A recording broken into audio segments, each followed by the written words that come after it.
পুলিশের হাতত বাঁচি পেলে একখান ভবনতন ফাঁসে কাদা ভর্তি ডুবাই ফাল দিয়ে এক ছিনতাইকারী। পুলিশ তারে ধরিবে গেলে ছুরি দিয়ে গলা হাড়িবের আত্মহত্যার ভয় দেখাইয়ে ওই ছিনতাইকারী।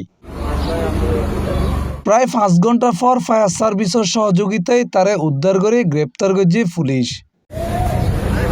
শুক্রবার মার্চের 27 তারিখ দুইজে নগরীর হালিশহর থানার বসুন্ধরা আবাসিক এলাকায় স্কাইভিউ টাওয়ার সংলগ্ন একখান ডোবাত এই ঘটনা ঘটে।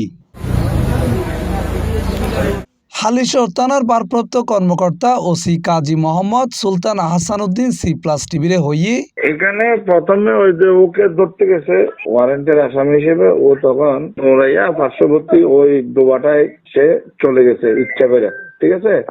চলে গিয়ে মাঝখানে সে একটা ছুরি নিয়ে ওখানে সে অ্যাস্টে করছিল আর কি।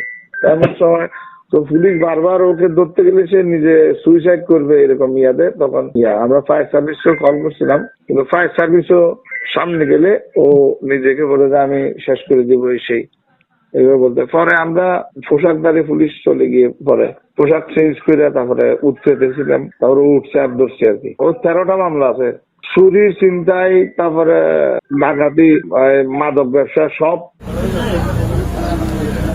C+ TV, Chittagong.